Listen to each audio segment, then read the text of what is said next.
السلام علیکم ناظرین، TNN ٹی وی کے نیوز بلیٹن کے ساتھ میں ہوں بشرا خان۔ سب سے پہلے شامل کریں گے نیوز ہیڈ لائنز۔ وزیر اعظم نے کراچی نیوکلیئر پاور پلانٹ کے تیسرے یونٹ کا افتتاح کر دیا۔ وزیر اعظم شہباز شریف کا کہنا ہے کہ کراچی میں نیوکلیئر پاور پلانٹ سے بجلی کی مجموعی پیداوار 2200 میگا واٹ ہو جائے گی۔ سی پیک منصوبے کے تحت پاکستان میں بجلی منصوبوں پر کام کیا جا رہا ہے۔ پولیس لائنز دھماکے سے پہلے کی CCTV فوٹیج سامنے آ گئی۔ IG KPK کا کہنا ہے کہ پولیس جوانوں کو احتجاج پر نہ اکسائیں، لاشوں پر سیاست نہ کریں، جوانوں کو گمراہ کر کے سڑکوں پر نکالنے کو برداشت نہیں کریں گے۔ سودی نظام کو فروغ دے کر اللہ اور رسول صلی اللہ علیہ وسلم سے جنگ نہیں لڑ سکتے۔ وزیر خزانہ کا کہنا ہے کہ خواہش ہے جتنا جلد ہو سکے سود کا خاتمہ کریں۔ حکومت سمیت سب کو اس نیک عمل کے حصول کے لیے کاوشیں کرنا ہوں گی۔ شیخ رشید کا گرفتاری کے بعد میڈیا کے سامنے اہم بیان۔ سربراہ عوامی مسلم لیگ کا کہنا ہے کہ رانا ثناء اللہ یہ سارے کام کروا رہا ہے۔ عمران خان کا کہنا ہے کہ ہمیں ایک بڑی عوامی تحریک کی جانب دھکیلا جا رہا ہے۔ اڈیالہ جیل سے رہا ہوتے ہی فواد چودھری نے پھر الیکشن کمیشن کو نشانے پر لے لیا۔ فواد چودھری کا جیل سے رہائی کے بعد پہلا بیان سامنے آ گیا۔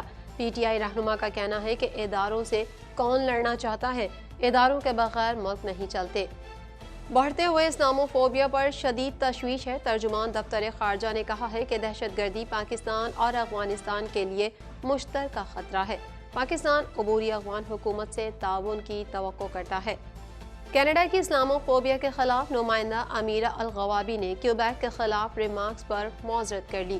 ان کا کہنا ہے کہ کیوبیک کے لوگوں کو تکلیف پہنچنے پر معذرت چاہتی ہوں، مجھے اپنے الفاظ پر افسوس ہے۔ ٹورنٹو پولیس کی بڑی کارروائی، $32 ملین کی منشیات قبضے میں لے لی۔ پولیس نے 4 ملزمان کو بھی گرفتار کر لیا۔ منشیات ممکنہ طور پر میکسیکو سے جنوبی امریکہ کے راستے کینیڈا پہنچ رہی تھی۔ پولر ورٹیکس کے باعث ٹورنٹو میں سردی کا ریکارڈ ٹوٹنے کا امکان۔ ماہرین موسمیات کا کہنا ہے کہ آنے والے دنوں میں ٹورنٹو میں شدید سردی کا امکان ہے۔ فراسٹ بائٹ کا خطرہ بھی بڑھ سکتا ہے۔ امریکی ریاست ٹیکساس میں برفانی طوفان نے تباہی مچا دی۔ برفانی طوفان کی وجہ سے امریکی ایئر لائنز کی جانب سے 2300 پروازیں منسوخ۔ ٹیکساس میں 3,40,000 سے زائد افراد بجلی سے محروم ہو گئے۔ جنوبی کوریا اور امریکہ کا عسکری تعاون بڑھانے پر اتفاق۔ شمالی کوریا کا کہنا ہے کہ امریکہ کی جنگی مشقیں صورتحال کو ریڈ لائن کی انتہا پر لے جا رہی ہیں۔ جوہری دھمکی کا جواب جوہری ہتھیاروں سے دیا جائے گا۔ ہیڈ لائنز آپ نے جانی اور اب خبریں تفصیل کے ساتھ۔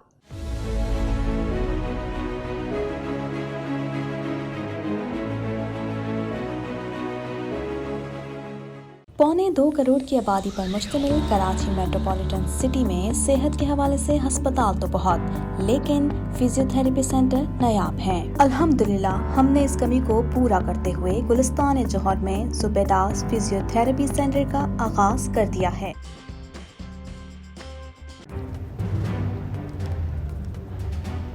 Islamic Finance TV, the only TV channel of the fastest growing Islamic economy in the world and the prime mover of Islamic finance news. Follow us on our social media handles and watch our reports and educational program at www.islamicfinancetv.com. For advertisement, please contact us at islamicfinancetv@gmail.com.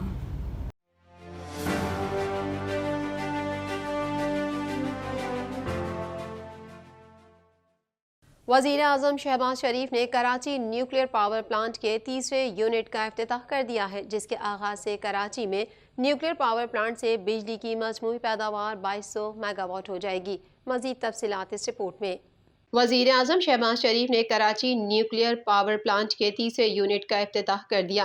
چین کی شراکت سے تعمیر ہونے والے Karachi nuclear power plant کے تیسرے unit K3 کے آغاز سے کراچی میں نیوکلیئر پاور پلانٹ سے بجلی کی مجموعی پیداوار 2200 میگا واٹ ہو جائے گی۔ کراچی نیوکلیئر پاور پلانٹ 3 منصوبہ پاکستان چین دوستی کا منہ بولتا ثبوت ہے۔ منصوبے سے مزید 1100 میگا واٹ بجلی حاصل ہوگی۔ پاکستان میں ہائیڈل پاور سے 60,000 میگا واٹ بجلی پیدا کرنے کی صلاحیت موجود ہے۔ کراچی میں نیوکلیئر پاور پلانٹ کے 3 منصوبے کی افتتاحی تقریب سے خطاب کرتے ہوئے وزیر اعظم نے کہا کہ چین نے ہر مشکل وقت میں پاکستان کی مدد کی ہے۔ K3 منصوبے کا افتتاح میرے لیے اعزاز کی بات ہے۔ پاکستان کو سستے ایندھن کی ضرورت ہے۔ وزیر اعظم نے مزید کہا کہ پاکستان اور چین بہترین دوست ہیں۔ 75 سالوں میں یہ دوستی مضبوط تر ہوئی۔ چین نے ہر موقع پر پاکستان کا ساتھ دیا ہے۔ شہباز شریف نے کہا کہ سی پیک منصوبے کے تحت پاکستان میں بجلی منصوبوں پر کام جاری ہے۔ نواز شریف کی سربراہی میں سی پیک کے تحت معاہدے ہوئے۔ ماضی میں سی پیک تاخیر کا شکار کیا گیا۔ سی پیک منصوبے کو تیزی سے آگے بڑھانے کی پوری کوشش ہے۔ وزیر اعظم نے کہا کہ پاکستان میں 60,000 میگا واٹ ہائیڈرل پاور کی صلاحیت موجود ہے۔ پاکستان توانائی کی مد میں $27 ارب کی پیٹرولیم مصنوعات برآمد کر رہا ہے۔ کراچی نیوکلیئر پاور پلانٹ کے منصوبے سے ملک میں توانائی کی ضروریات پوری کرنے میں مدد ملے گی۔ انہوں نے کہا کہ دیامر، بھاشا اور سٹاسو ڈیم پر بھی کام جاری ہے۔ سی پیک منصوبے کے تحت پاکستان میں بجلی منصوبوں پر کام کیا جا رہا ہے۔ آئی جی خیبر پختونخوا معظم جاں انصاری نے کہا ہے کہ پولیس لائنز دھماکہ ڈرون نہیں بلکہ خودکش حملہ تھا۔ خودکش حملہ آور کا پتہ لگا لیا ہے۔ مزید احوال اس رپورٹ میں۔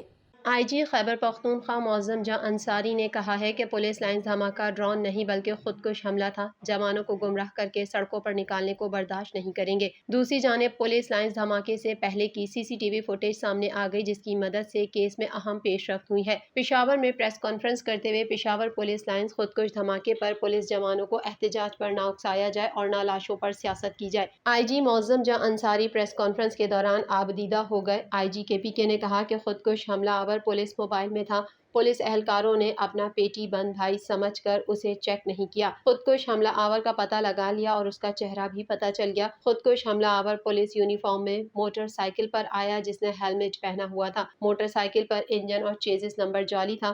موٹر سائیکل کو ڈرامہ کر کے سائٹ پر لے کر گیا اور اس نے پولیس لائنز پہنچ کر حوالدار سے پوچھا مسجد کہاں ہے۔ معظم جاں انصاری نے دعویٰ کیا کہ خودکش حملہ آور کی شناخت ہو گئی ہے اور اب دہشت گردوں کے نیٹ ورک کے قریب ہے۔ دہشت گرد اکیلا نہیں تھا بلکہ پیچھے پورا نیٹ ورک تھا۔ خودکش حملہ آور کو ہدف دیا گیا جو 12:36 پر پولیس لائنز میں داخل ہوا۔ میں نے اس خودکش کو کیمرے میں دیکھ لیا ہے، میں نے کراس میچ کر لیا ہے، میں نے اس کا چہرہ دیکھ لیا ہے اور وہ خودکش اور جو ہمیں مسجد کے اندر خودکش بمبار کا سر بریدہ ہمیں ملا ہے وہ ایک آدمی ہے، وہ پولیس کی یونیفارم میں ہے، اس نے جیکٹ پہنی ہوئی ہے۔ انہوں نے کہا کہ جنازوں کی تدفین سے فارغ نہیں ہوئے کہ نیا طوفان کھڑا کر دیا گیا۔ ہم غم میں ہیں لہٰذا افواہوں سے ہمارے دکھ میں مزید اضافہ نہ کیا جائے۔ جوانوں کو سڑکوں پر لانا کسی صورت قبول نہیں اور ایک ایک شہید کا بدلہ لیں گے۔ انہوں نے کہا کہ دھماکے کی سی سی ٹی وی فوٹیج آ گئی ہے۔ خیبر روڈ سے فوٹیج میں خودکش حملہ آور کا پتہ چلا جس نے ماسک پہنا ہوا تھا۔ جائے وقوع سے خودکش حملہ آور کا ملنے والا سر اور سی سی ٹی وی فوٹیج میں نظر آنے والا حملہ آور ایک ہی ہے۔ انہوں نے بتایا کہ 5 سے 10 ہزار ٹیلی فونز کی جیو فینسنگ کر رہے ہیں، البتہ 24 گھنٹے کی فوٹیجز دیکھنے کے لیے ایک دن چاہیے۔ آئی جی خیبر پختونخوا نے کہا جو بات کہوں گا اس پر کھڑا ہوں گا، واقعہ میری کوتاہی ہے، سپاہیوں کی نہیں تھی، صوبے کے لوگوں کے سامنے ملزمان کو لاؤں گا۔ واضح رہے کہ 30 جنوری کی دوپہر پولیس لائنز کی مسجد کے اندر خودکش دھماکے کے نتیجے میں امام مسجد اور اہلکاروں سمیت 101 افراد شہید جبکہ 49 افراد زخمی ہوئے۔ وفاقی وزیر خزانہ اسحاق ڈار نے کہا ہے کہ اسلامی نظام معیشت میرے دل کے قریب ہے۔ ہم سودی نظام کو فروغ دے کر اللہ اور اس کے رسول صلی اللہ علیہ وسلم سے جنگ نہیں لڑ سکتے۔ مزید تفصیلات اس رپورٹ میں۔ وفاقی وزیر خزانہ اسحاق ڈار نے کہا ہے کہ اسلامی نظام معیشت میرے دل کے قریب ہے۔ ہم سودی نظام کو فروغ دے کر اللہ اور اس کے رسول صلی اللہ علیہ وسلم سے جنگ نہیں لڑ سکتے۔ اسحاق ڈار نے نیشنل اسلامک اقتصادی فورم سے ویڈیو لنک خطاب کرتے ہوئے کہا کہ بینکاری نظام کو شریعت کے مطابق لانا بڑا چیلنج ہے۔ وزیر خزانہ نے کہا کہ پاکستان میں اسلامی نظام معیشت کا کام میرے دل کے قریب ہے۔ خواہش ہے کہ ملک سے جلد سودی نظام کا خاتمہ ہو۔ انہوں نے کہا کہ حکومت سمیت سب کو اس نیک عمل کے حصول کے لیے کاوشیں کرنا ہوں گی۔ اسحاق ڈار نے کہا کہ لوگوں کا رجحان اسلامک بینکنگ کی طرف ہے۔ جب بینکوں نے اسلامک بینکنگ کے خلاف اپیل دائر کی تو میں نے فیصلہ کیا کہ یہ نہیں ہونے دیں گے۔ ہمارے دور میں اسٹاک مارکیٹ دنیا کی 5ویں بہترین مارکیٹ تھی۔ عالمی ادارے رپورٹ کر رہے تھے کہ پاکستان G20 میں شامل ہوگا۔ ہمارے دور پاکستان دنیا کی 24ویں معیشت تھا۔ وزیر خزانہ نے کہا ہمیں اللہ سے توبہ کرنی چاہیے، ہم بہت کمزور ہیں۔ سودی نظام کو فروغ دے کر اللہ اور اس کے رسول صلی اللہ علیہ وسلم سے جنگ نہیں لڑ سکتے۔ ہم سرنڈر کریں اور کوشش کریں، اللہ برکت دے گا۔ اسحاق ڈار کا کہنا تھا کہ کوشش ہے کہ 5 سال سے قبل ہی سود سے پاک اسلامی بینکاری نافذ ہو سکے۔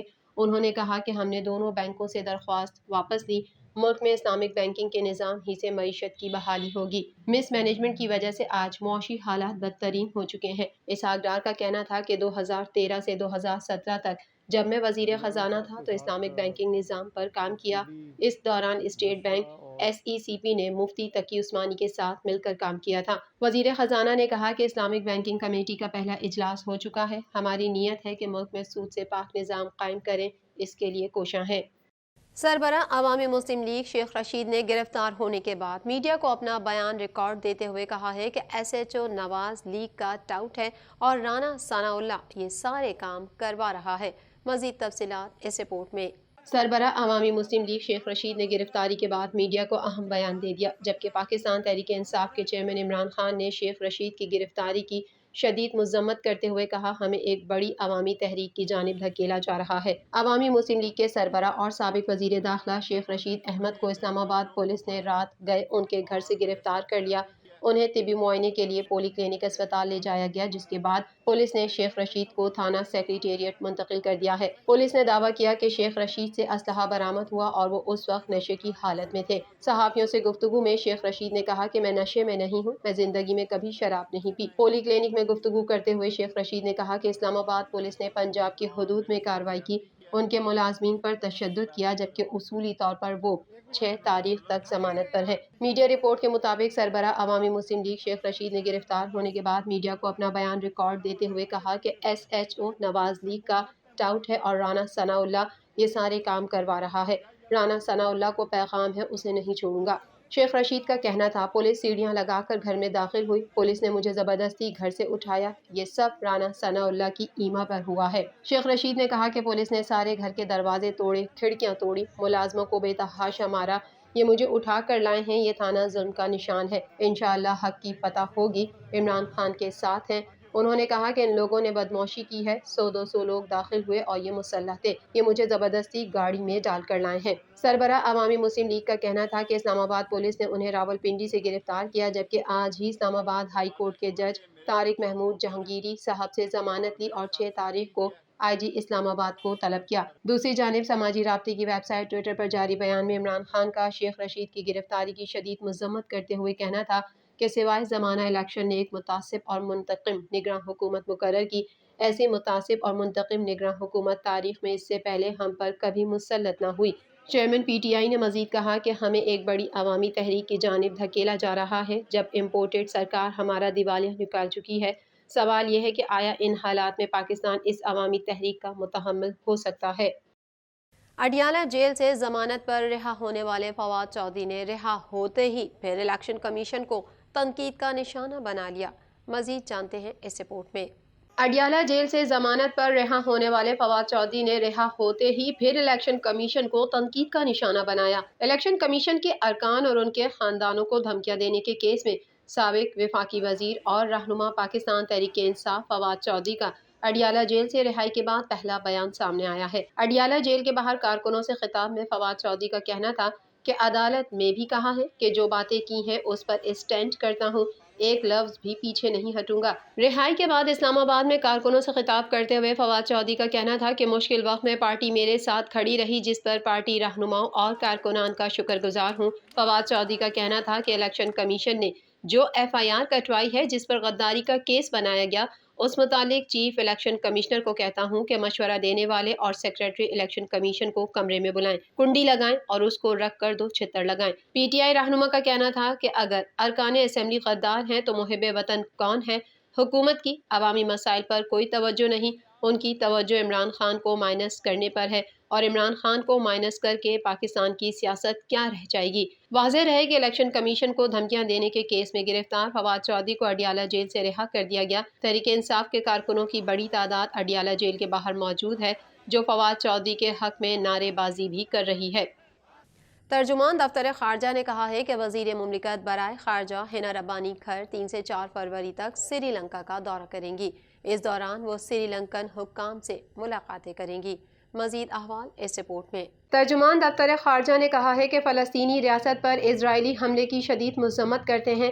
اپنے ایک بیان میں ترجمان دفتر خارجہ نے کہا ہے کہ وزیر مملکت برائے خارجہ ہنا ربانی کھر 3 سے 4 فروری تک سری لنکا کا دورہ کریں گی۔ اس دوران وہ سری لنکن حکام سے ملاقاتیں کریں گی۔ ترجمان نے بتایا کہ پاکستان فلسطینیوں کی اخلاقی حمایت جاری رکھے گا، قرآن پاک کی بے حرمتی کی شدید مذمت کرتے ہیں۔ ترجمان کا مزید کہنا تھا کہ دہشت گردی پاکستان اور افغانستان کے لیے مشترکہ خطرہ ہے۔ امید کرتے ہیں کہ کوئی ملک اپنی سرزمین پاکستان میں دہشت گردی کے لیے استعمال نہیں ہونے دے گا۔